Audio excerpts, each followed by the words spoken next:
কখনো কিসিং সিনের অভিজ্ঞতা আছে কিনা? কাট না, কেন? আপনাদের আরিফিন শুভ কিসিং সিন করতে পারে। বর্তমান সময়ে ঢাকাই সিনেমার বেশ আলোচিত জুটি আরিফিন শুভ ও জান্নাতুল ফেরদৌস ঐশী। পর্দায় তাদের রসায়ন নিয়ে আলোচনার পাশাপাশি বাস্তবেও তাদের প্রেমের গুঞ্জন দীর্ঘদিনের, যা সম্প্রতি আরও জোরালো হয়েছে।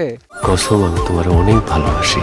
যখনই আমার কথা মনে পড়বে তখনই এটা দেখবা, মনে করবে আমি তোমার সাথেই আছি। মূলত রায়হান রাফি নির্মিত নূর সিনেমায় তাদের একটি চুম্বন দৃশ্য ফাঁস হওয়ার পর থেকে নেট দুনিয়ায় নতুন করে চর্চা শুরু হয়। অবশেষে সিনেমাটি মুক্তির দিনে নিজেদের প্রেম ও সেই অন্তরঙ্গ দৃশ্য নিয়ে নীরবতা ভাঙলেন আরিফিন শুভ। এদিকে ওদিকে তাকায় কথা বলেন কেন? চোখের দিকে তাকায় কথা বলতে পারেন না? হার্ট একটু দুর্বল আছে, তোমার দিকে তাকাইলে। 11 ডিসেম্বর ওটিটি প্ল্যাটফর্মে মুক্তি পেয়েছে বহুল প্রতীক্ষিত সিনেমা নূর। এ উপলক্ষে গণমাধ্যমের সঙ্গে আলাপকালে শুভ স্পষ্ট করেছেন তার অবস্থান। কথা বলেন অভিনেত্রী ঐশীর সঙ্গে অন্তরঙ্গ দৃশ্য ও প্রেম নিয়ে। It wasn't a kiss actually. It was I would say it's a moment. It was a moment, not a kiss. টানা তৃতীয়বার অর্জন করেছে দেশের সেরা সুপার ব্র্যান্ড স্বীকৃতি বসুন্ধরা টিস্যু। ঐশীর সঙ্গে প্রেমের গুঞ্জন কতটা সত্যি, এমন প্রশ্নের জবাবে শুভ বেশ কৌশলী ও সাফ উত্তর দিয়েছেন। বলেন, গুঞ্জন সত্য হলে প্রশ্ন করার সময় এটাকে গুঞ্জন বলা হতো না। শোবিজে কাজ করলেই সহশিল্পীদের নিয়ে এ ধরনের কথা ছড়ায়, এটা নতুন কিছু নয়। এসব গুঞ্জন নিয়ে তিনি চিন্তিত নয় জানিয়ে আরিফিন শুভ আরও বলেন, তিনি এগুলোকে কখনোই গুরুত্ব দেন না, প্রতিক্রিয়া দেওয়ার প্রয়োজনও দেখেন না। এটা তারকাদের জীবনের অংশ, এর বেশি কিছু নয়। শুভকে এর আগে পর্দায় এতটা সাহসী বা অন্তরঙ্গ দৃশ্যে দেখা যায়নি।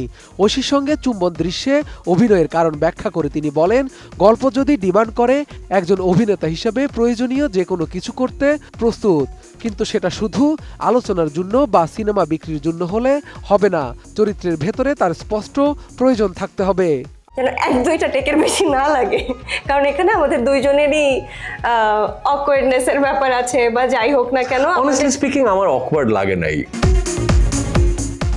আরিফিন শুভ আরও যোগ করেন, নূরের গল্পে যেটা প্রয়োজন ছিল তিনি সেটা করেছেন, চরিত্র যেদিকে নিয়ে গেছে তিনিও সেভাবে অভিনয় করেছেন, এর বাইরে কিছুই নেই।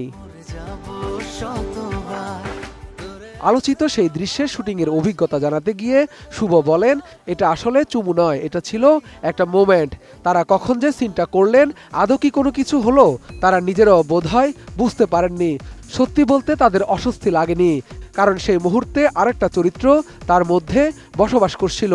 এটাকে আরো বেশি নায়ক নায়িকাকে নিয়ে আরো গুঞ্জন তৈরি করা যাবে বা ইত্যাদি ইত্যাদি, বা ছবি বিক্রি করা যাবে, এরকম না। হ্যাঁ, যদি রিলেভেন্ট মনে হয় তাহলে মেবি। রায়হান রাফি নির্মিত নূর সিনেমাটি নিয়ে দর্শকদের আগ্রহ তুঙ্গে। ওটিটিতে মুক্তির পর শুভ ঐশী জুটির এই কেমিস্ট্রি দর্শকদের কতটা মুগ্ধ করে সেটাই এখন দেখার বিষয়।